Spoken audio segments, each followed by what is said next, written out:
Hey everybody, Mark here from Greatest Guns. What I have here is Smith & Wesson's brand new M&P9 Shield pistol.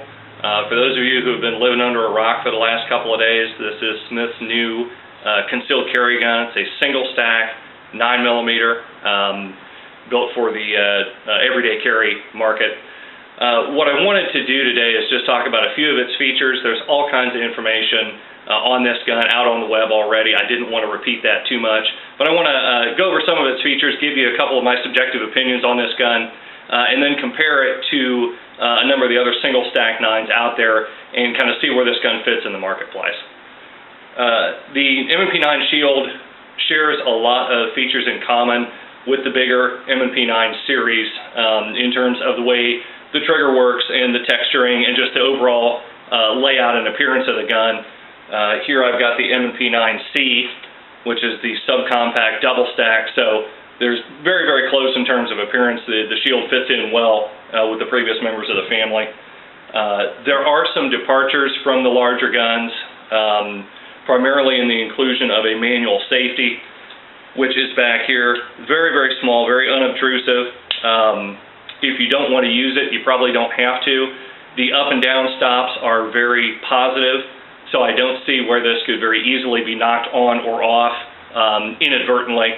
So if you choose to carry it without the safety, without using that, you still do have the same type of trigger safety found in the original M&P to help you out there. So most people seem to think that Smith included this on the single stack gun for people who choose to carry in unconventional positions like pocket or appendix or something like that, where a greater degree of safety is required.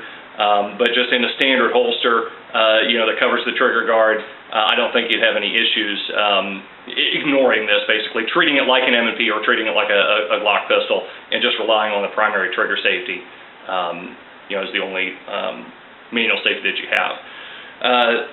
The other thing that is a departure from the larger guns is the back straps on the Shield are not interchangeable, and Smith elected to go with a fixed back strap in order to keep the relative thinness of the grip down under an inch, which they have done.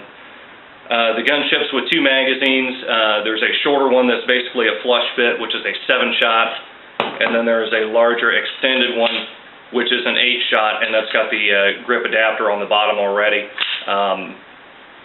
This combination of the 8-round gun, to me, is a very, very comfortable feel, although, unlike a lot of the smaller single-stack 9s out there, I can still cram all my fingers onto the grip with the shorter magazine in place, which is kind of nice. So you don't have to necessarily do a curl under or a 2-finger grip or buy an extended plate for this.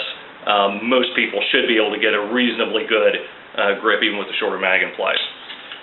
So let's talk about where this gun fits in the market. A lot of people have said, oh, this is going to be a insert gun here killer. Is that the case? Well, in some cases maybe, some cases maybe not. We have here a pretty good selection of the other single stack slimline, if you will, 9mm pistols that are out in the market, and I just want to do some quick physical comparisons between the Shield and some of these other offerings. Immediately to me, it was clear where Smith got the inspiration for the form factor of the Shield. If you look at the PPS from the Walther side of the house, Smith does all the importation for Walther and a lot of their assembly as well, and you lay this next to the Shield, they are virtually identical in height, in length, and in thickness. So it could be said that the Shield is simply Smith's take on the Walther PPS. I think it beats out the PPS in a lot of areas. Grip comfort for one, trigger pull for another. Sights are very, very similar between the two. They're 3-dot, they're high contrast, dovetailed in on the Smith, so they're easily replaceable. I'm sure night sights will be an option very soon. And of course the price point is lower. We're running the Smith at $409.95. The PPS is at $550. So definitely an advantage to Smith there. But overall, the size and everything is very, very comparable between the two. The other guns that it is aiming squarely at would be the Car CW series or the P series, and then the Ruger LC9. So if we overlay this with the Car, car is a little bit longer in the nose and a little bit longer in the grip when the Smith has the shorter magazine installed. You put the 8-rounder in the Smith and the Smith becomes longer, so there's a trade-off there. Grip slimness, the Smith is a little bit thinner through the grip area. I think the car feels better, but then again, that's what I'm used to. It's a little more conventional, a little different angle on both the grip and the trigger. So very, very comparable there. Taurus 709, again, very similar price point. These are $309. The Smith is $399. The Smith is $409. The Smith offers a tempting kind of step up from the Taurus or from the Keltec or from the Ruger. Again, very similar in terms of size here. So Smith has established its foothold in that single stack 9 market. The size and weight is very similar to the cars and the Taurus PT709s. I do have a Ruger LC9 here, but it's got the laser on it, so that's going to, of course, add some bulk. But again, if we factor that out, Ruger's a little bit skinnier through the grip. I think the Ruger feels to me to be a little too thin. The Smith doesn't quite go that far. It feels very good despite being a single stack gun.